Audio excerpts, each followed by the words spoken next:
भारत एक ऐसा कानून ला रहा है जिससे ईसाई मिशनरीज को दिक्कतें होंगी।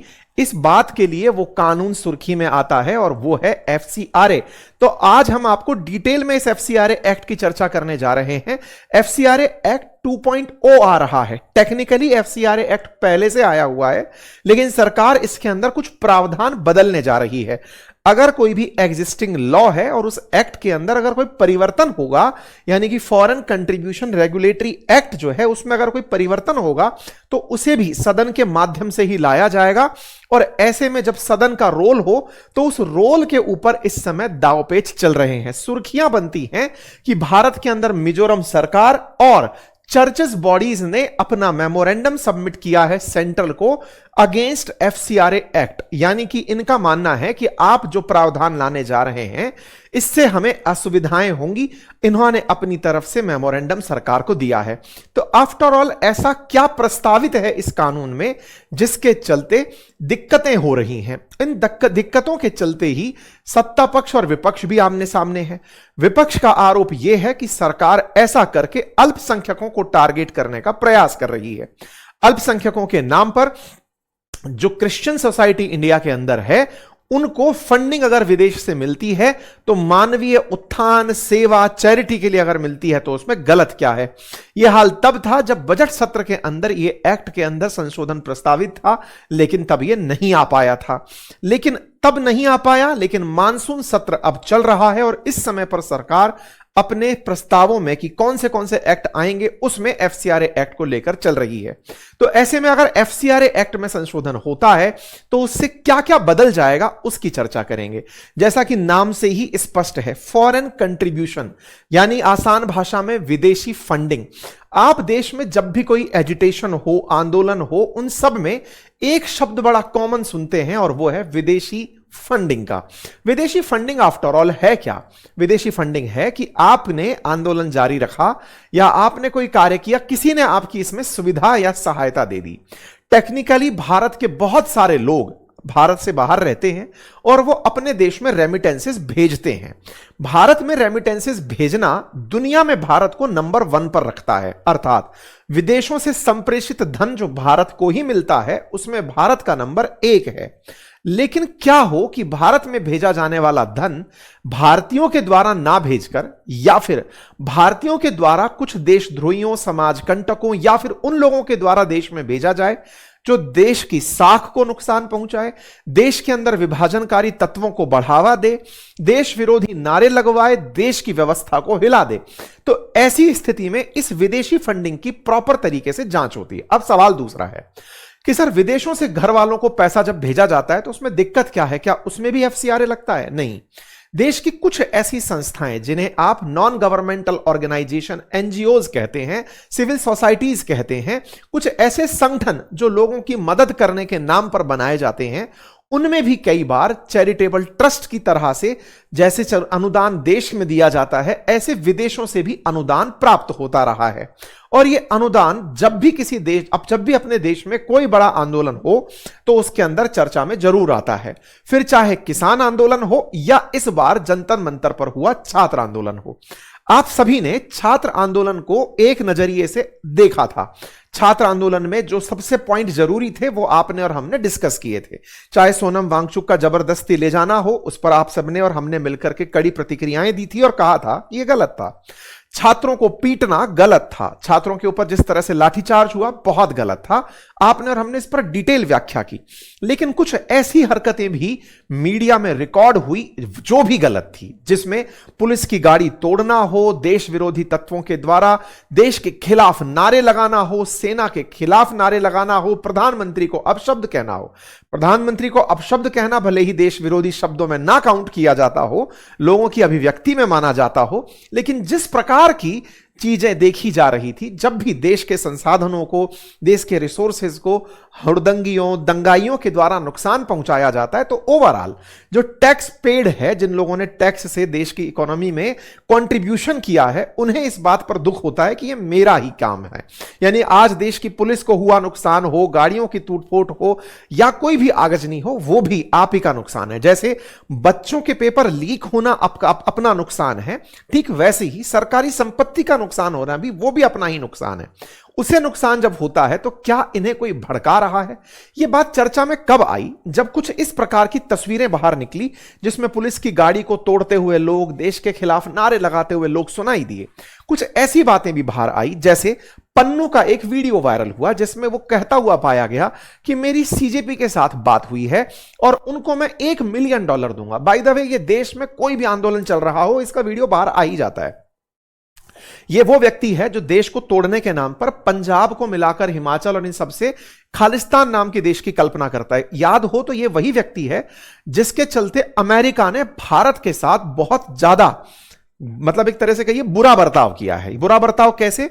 अगर याद हो तो इसी व्यक्ति को मरवाने के लिए एक अज्ञात व्यक्ति, बाद में जिसका नाम विकास कुमार पता चला, वो अज्ञात व्यक्ति अमेरिका में इसको मारने का ठेका दिलवा दिया था कि भाई ये देश के खिलाफ अनर्गल बयानबाजी करता है और ये देश के अंदर पहले से ही वांटेड है। अमेरिकी खुफिया एजेंसीज ने जब ये जांचा और पहचाना, अभी इसके साथ साथ जो कनाडा के अंदर मरा था निज्जर, उसके साथ साथ भी नाम जुड़ा था इसका। तो ये वो लोग हैं जो एनी टाइम देश के अंदर विभाजनकारी तत्वों को प्रमोट करना चाहते हैं, या फिर इनके खिलाफ भारत के अंदर हमेशा एक सेंटिमेंट है कि ये देश को तोड़ने वाले लोग हैं। इसका भी जब वीडियो बाहर निकला तो सब तरह से एक चर्चा होने लगी, और चर्चा ये कि ये अल्टीमेटली फंडिंग नहीं भी दिया और माहौल बना दिया कि मैं तो पैसे दूंगा साहब, कि तोड़ो साहब, भारत के अंदर आंदोलन होने चाहिए। इस तरह की जब चीजें होती हैं तो एक बड़ा प्रश्न खड़ा होता है कि आफ्टर ऑल चला कौन रहा है, क्योंकि इस तरह के वीडियोस भी उस समय बहुत आने लगे कि साहब दुबई से ऑर्डर आया है, 1000 प्लेट खाने की भिजवा दी गई हैं, कतर से ऑर्डर आया है, बांग्लादेश से ऑर्डर आया है। बहुत से लोगों का एक काउंटर आर्ग्यूमेंट था कि दुबई में भी 33 लाख भारतीय रहते हैं यूएई के अंदर, हो सकता है कोई वहां बैठा भारतीय कर रहा हो। डेफिनेटली यही कारण था कि विदेश मंत्रालय ने अपनी सफाई में यह कहा कि अभी हमें विदेशी कंट्रीब्यूशन की कोई भी जानकारी नहीं मिली है। लेकिन सवाल हमेशा खड़ा रहता है, और वो ये कि क्या देश के अंदर होने वाला कोई भी आंदोलन भारत से ही चल रहा है या विदेशों से प्रमोट होता आ रहा है? यह बात इतनी पुख्ता तरीके से निकल के कैसे आती है? इसके कुछ एविडेंसेस हैं। जैसे आज से 2 महीने, पिछले साल की ही बात है, लेकिन 2 महीने पहले रिसर्फेस होकर बाहर आई थी, जब ट्रंप यह कहते हुए पाए गए थे कि भारत में हम पैसा क्यों देते हैं। अब ये कौन से पैसे की बात कर रहे थे? इन्होंने भारत के लिए जो सहायता राशि दी जाती है, इन्होंने एक फंड बना रखा था यूएस एड के नाम से, जो भारत, बांग्लादेश, नेपाल जैसे देशों को दिया जाता था।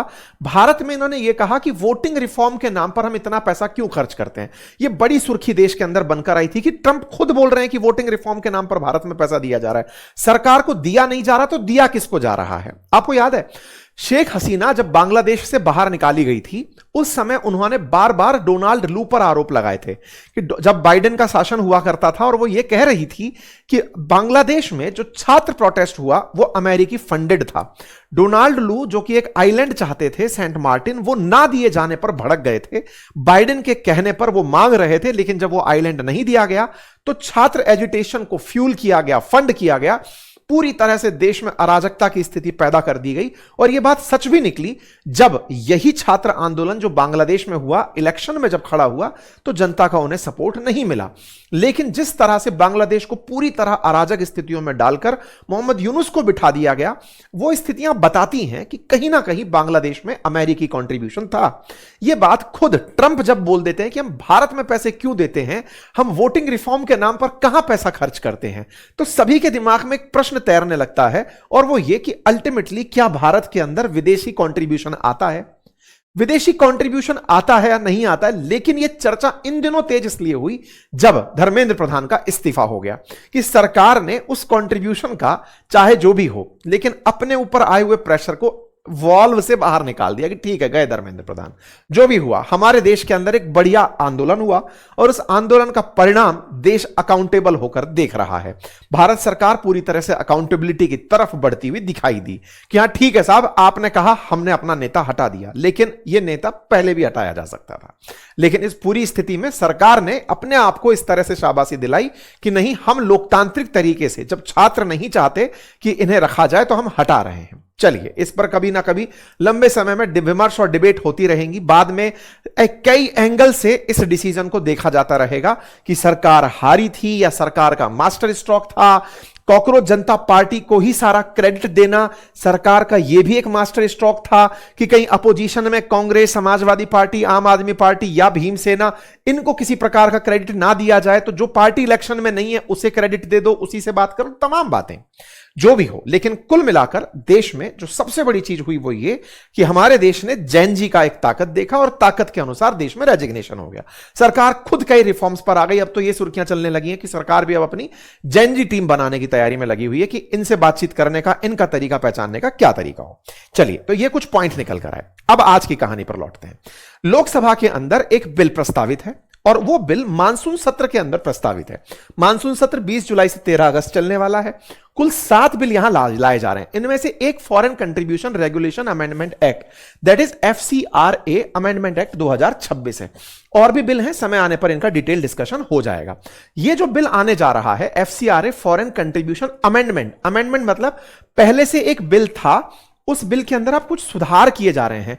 अमेंडमेंट की स्थिति के साथ में बिल 2026 आ रहा है। अब ये FCRA होता क्या है? फॉरेन कंट्रीब्यूशन रेगुलेशन एक्ट, यानी कि भारत में कोई व्यक्ति, संगठन द्वारा प्राप्त विदेशी दान, धन और संपत्ति को कंट्रोल करने वाला अधिनियम। इसके तहत बस ध्यान यह रखा जाता है कि देश में आ रहा विदेशी योगदान भारत की संप्रभुता, आंतरिक सुरक्षा, इन किसी भी चीजों को प्रभावित ना करे।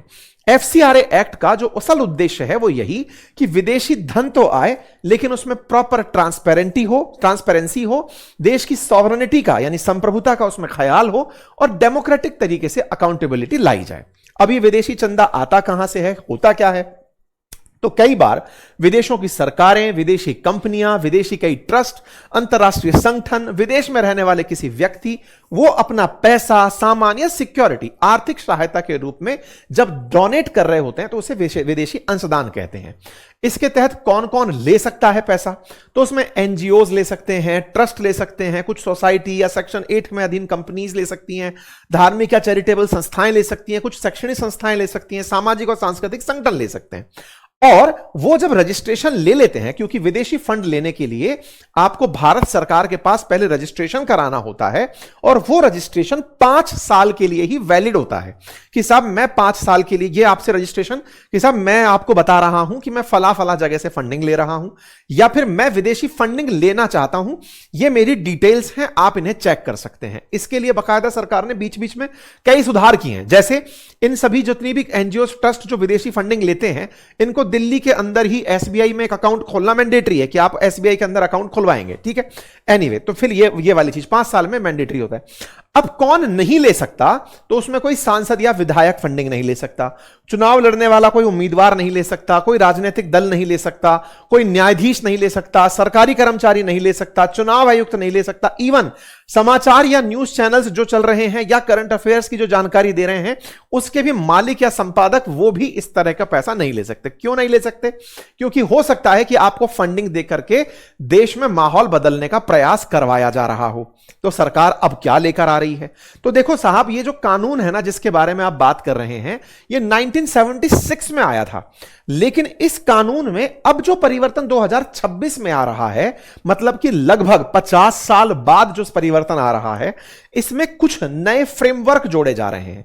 आसान भाषा में कहूं तो 3 बड़ी चीजें इस बार सरकार लेकर आ रही है। नंबर 1 कि आप 5 साल बाद अगर अपना रिन्यू नहीं करवा पाए रजिस्ट्रेशन, तो ऐसे में जो एसेट बनाए हैं, जो संपत्ति बनाई है आपने इस धन से, वो किसी डेजिग्नेटेड अथॉरिटी को दे दी जाएंगी। आसान भाषा में और कहूं तो आपने अगर फंडिंग से कोई बहुत बड़ा अस्पताल बना लिया या कोई आपने मंदिर बना लिया या चर्च बना ली या कोई भी आपने समाज कल्याण के लिए चीज बनाई, अगर आपने उस फंडिंग का ब्यौरा नहीं दिया, अगले 5 साल में अपडेट नहीं कराया, तो वो उठ करके डेजिग्नेटेड अथॉरिटी जो सरकार ने बनाई होगी अकॉर्डिंग टू लॉ, उसके अधीन चला जाएगा। नंबर 2 हां, लेकिन अगर आप रिन्यू करा लेते हैं तो फिर से वापस आपके पास आ जाएगा, यह भी प्रावधान है। नंबर 2 आपके अपना जहां पर NGO चला रहे हैं आप, उसमें कंट्रीब्यूशन के लिए जब फंडिंग आ रही है, आपके पास कोई भी विदेशी नागरिक उस फंड को हैंडल नहीं करेगा, मतलब देश में कोई विदेशी नागरिक आसान भाषा में नौकरी नहीं करेगा। दूसरा पॉइंट इसके अंदर यह रखा गया है। ये दो मेजर पॉइंट यहां पर रखे गए हैं जिनको ध्यान में रखते हुए सरकार इस बात को बहुत तेजी से लेकर आगे बढ़ रही है। ठीक है, आगे इसके अंदर मतलब कुछ इस तरह के प्रावधान जोड़ने का प्रयास किया गया है कि अगर आपके साथ कोई भी मतलब इस तरह की हरकत होती है कि आपके पास विदेशी अंशदान आ रहा है तो आपको उसको रेगुलेटेड तरीके से लेकर चलना है। पहले जब कानून आया उसमें पहले मैंडेटरी किया गया कि आपको पहले मतलब मैंडेटरी किया गया कि आपको अपने एनजीओ को रजिस्टर कराना होगा। 1984 में ऐसा हुआ। 2010 के अंदर फिर इसमें कुछ स्ट्रिक्ट कंप्लायंसेस लाए गए। 2011 के अंदर रजिस्ट्रेशन और रिपोर्टिंग नोटिफाई की गई। 2020 में सिंगल एसबीआई अकाउंट बनाया जाए, आधार की रिक्वायरमेंट ये सब तय की गई। 2022 में फैमिली के रेमिटेंसेस और माइनर ऑफेंसेस को लेकर के फिर इसके अंदर सेटलमेंट का प्रावधान रखा गया। कुछ इस प्रकार की चीजें हर बार इसमें कुछ ना कुछ प्रस्तावित होती आई हैं। एफसीआरए अभी जो कर रहा था उसमें अब बड़े बदलाव के नाम पर केवल यही सब चीजें कि आपकी एसेट को उठा करके अटैच कर दिया जाएगा, इस तरह के प्रावधान किए जा रहे हैं। सरकार नया संशोधन ला क्यों रही है, तो इसके पीछे का कारण बताया गया कि जिस तरह का वैश्विक माहौल बदल रहा है उस समय पर विदेशी ताकतें अपने देश के अंदर अस्थिरता लाने का प्रयास कर सकती हैं। तो विदेशी फंडिंग पूरी तरह पारदर्शी, जवाबदेही और राष्ट्रीय हितों के अनुरूप हो, इसलिए इस तरह का कुछ ना कुछ संस्थान के अंदर लाया जा रहा है। क्या यह हमारे देश में ही होता है? नहीं, तमाम देशों के अंदर। अमेरिका के अंदर भी फॉरेन एजेंसी रजिस्ट्रेशन एक्ट है जहां पर विदेशों से प्राप्त होने वाले धन पर निगरानी रखी जाती है। ब्रिटेन के अंदर भी फॉरेन इन्फ्लुएंस रजिस्ट्रेशन स्कीम है। यूरोपियन यूनियन के अंदर भी है। तो हर देश के अंदर अपने अपने मानक हैं कि विदेशी कंट्रीब्यूशन को कैसे चेक करना है। यह बात ज्यादा हाईलाइट इसलिए हुई जब ट्रंप ने यह कहा कि हम भारत को इतना पैसा दे क्यों रहे हैं, किस बात के लिए। तो 2025 में इन्होंने यह कहा था कि यूएस एड जो अमेरिका की सहायता है is driving the radical left crazy and there is nothing they can do about it because the way in which the money has been spent, so much of it's fraudulently, the total unexplainable। इन्होंने अपनी तरफ से ये बातें करते हुए कहा कि अमेरिकी सरकार $486 मिलियन की फंडिंग की घोषणा कर चुका था 2025 तक। बोले मैं उसको रोकूंगा। इसमें भारत के अंदर मतदान प्रतिशत बढ़ाने के लिए 182 करोड़ रुपए खर्च करने का प्रावधान था। तो बोले मैं ये पैसा नहीं देना चाहता। हालांकि ये बहुत छोटा सा फंड है, लेकिन ट्रंप ने जब इनका डिपार्टमेंट ऑफ गवर्नमेंट एफिशिएंसी चला था ना, डॉजी डिपार्टमेंट जिसका इलॉन मस्क को प्रधान बनाया गया था, उन्होंने अमेरिका के खर्चे कट करने के लिए जो भी यूएस एड दी जा रही थी बोले इन्हें कट कर दो। तो भारत को मिलने वाला 182 करोड़ जो कि बहुत छोटा सा अमाउंट है, जिसको ट्रंप ने भी कहा कि भारत को ये पैसा क्यों दे रहे हैं, भारत के पास खुद के पास बहुत सारा पैसा है। हालांकि उन्होंने तंज के कारण कहा था, उन्होंने कहा था कि ये टैरिफ लगाते हैं इसके कारण इनके पास बहुत पैसा है। खैर, भारत में 2021 से लेकर 24 के बीच में अमेरिका से 397 करोड़ रुपए सहायता के रूप में प्राप्त हुए। सरकारी सहायता जो सरकार अमेरिका वाली भारत में दे रही है।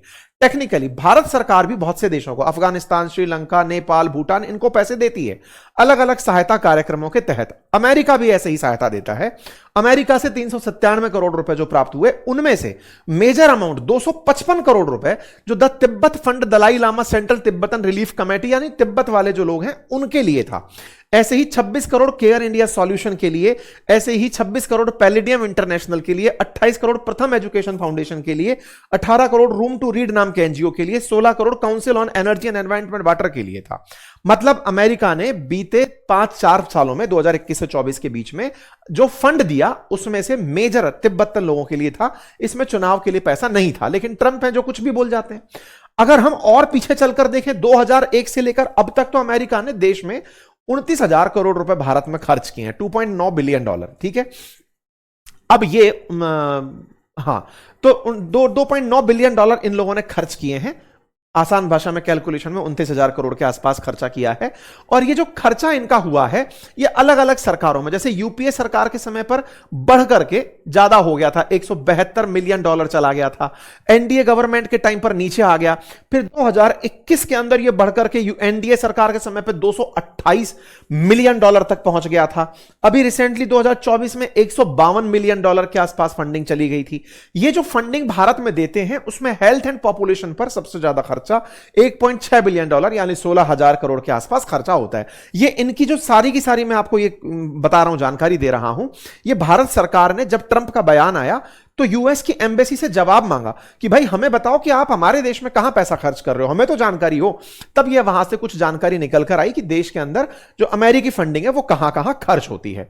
कुल मिलाकर अगर इलेक्शन की बात हो तो 13 से 18 में $4,84,000 भारत के अंदर खर्च हुए इलेक्शन के दौरान, यह जानकारी निकल कर आई। और ऐसे ही गवर्नेंस के अंदर डेमोक्रेटिक पार्टिसिपेशन और सिविलाइजेशन के लिए $14 मिलियन अमेरिका ने खर्च किए। हालांकि ट्रंप बाद में अपने इसी बात से पलटे हुए भी दिखाई दिए कि नहीं नहीं, हम यूएस एड के नाम पर वोटर टर्नआउट नहीं करते। लेकिन साथियों, इसमें एक बहुत बड़ा आर्ग्यूमेंट और भी है, और वो आर्ग्यूमेंट क्या है वो मैं आपके सामने रखना चाहूंगा। आर्ग्यूमेंट यह है कि हमारे देश में फॉरेन कंट्रीब्यूशन के नाम पर पहले भी कुछ एनजीओज के ऊपर कार्रवाई हुई है। जैसे अगर आप 2011 में हुए कुडानकुलन परमाणु संयंत्र विरोध की चर्चा को कवर करते हैं तो आप पाएंगे कि सरकार ने कुछ विदेशी फंड प्राप्तकर्ता समूहों को इस कारण से जांचा था कि आप हमारे देश में रिएक्टर का विरोध कर रहे हैं विदेशी फंडिंग प्राप्त करके। ऐसे ही जैतापुर परमाणु परियोजना का विरोध हो, ग्रीन पीस नाम का एक एनजीओ था, उस पर आईबी को यह इनपुट मिले थे, खुफिया रिपोर्ट के आधार पर यह जानकारी हुई थी कि इनको फंडिंग मिली है भारत के अंदर कई प्रोजेक्ट्स के अंदर विरोध करने की। आईबी की कई चर्चित योजनाओं में भी बात निकल करके आई कि यहां पर फंडिंग मिलती है। और ये खबरें हैं उस समय की, 2016 की कुडानकुलन की है, 2014 की आप देख सकते हैं आईबी की रिपोर्ट है कि फॉरेन फंडिंग एनजीओज को मिल रही है। 2015 में ग्रीन पीस इंडिया ऑर्गेनाइजेशन, 2015 में फोर्ड फाउंडेशन, 2015 में 42,000 ऐसे एनजीओज जिस पर विदेशी धन के संभावित दुरुपयोग का आशंका व्यक्त की गई।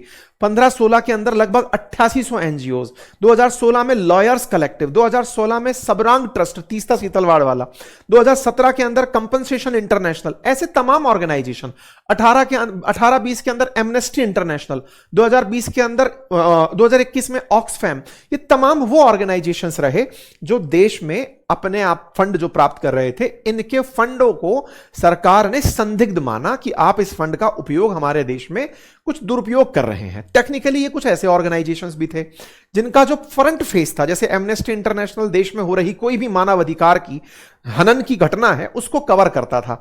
तो लोगों ने इसे इस तरह से लिया कि सरकार अपने द्वारा जो भी ज्यादतियां सरकारी पुलिस की मशीनरी के कारण कहीं भी होती है उसको अंतरराष्ट्रीय रूप से कवर ना करें ऐसे एनजीओज, उससे बचने के लिए इस तरह से इनको फंडिंग को टारगेट कर रही है, जो भी हो। लेकिन सरकार ने एफसीआरए के दायरे में देश के बहुत सारे एनजीओज को लपेट लिया था। इसका परिणाम यह निकला कि हमारे देश में विदेशी फंडिंग जो एनजीओज के माध्यम से आकर देश में अगर कहीं भी दुरुपयोग हो रहा था, उसके साथ साथ जो सही तरीके से भी उपयोग हो रहा था, वो दोनों ही रडार पर आ गए। और इससे सही तरीके से जो फंड देश की सहायता के लिए आ रहे थे उन पर भी कहीं ना कहीं लगाम लगा। यही कारण था कि इसके ऊपर खूब विरोध होना शुरू हुआ। यह चर्चा तब हाईलाइट हुई जब मार्को रूबियो अभी 2 महीने पहले जब भारत यात्रा पर आए तो आते ही मदर टेरेसा जो ट्रस्ट है मिशनरीज से मिलने वो कोलकाता पहुंचे। मतलब दिल्ली से पहले एक तरह से उनकी सरकारी मुलाकात से पहले मिशनरीज से मुलाकात हुई। इस पर हमने उस समय भी जिक्र किया था और कहा था कि ये संदेश दे रहे हैं कि डरा रहे हैं कि ऐसा मत करना। यह बात पुख्ता हुई जब 2021 की बातें निकल कर आई कि सरकार ने इनको एफसीआरए जो वो था, मतलब इनका जो मिशनरीज का जो चैरिटी का रजिस्ट्रेशन था वो रिन्यू नहीं हुआ है।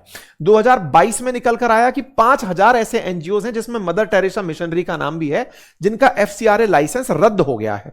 तो बोले ये अमेरिका जानबूझकर इन ट्रस्ट्स के माध्यम से ये दिखाना चाहता है, मिशनरीज के माध्यम से, ईसाई मिशनरीज के माध्यम से, कि हमें इनका हमारा संरक्षण है, इन्हें इनका ध्यान रखा जाए। इस पर चर्चा भी हुई। तो 2022 में सेंटर ने फिर से इनका एफसीआरए लाइसेंस 2022 के अंदर रिस्टोर भी कर दिया था, लेकिन फिर से इनके ऊपर सवाल आने लग रहे थे।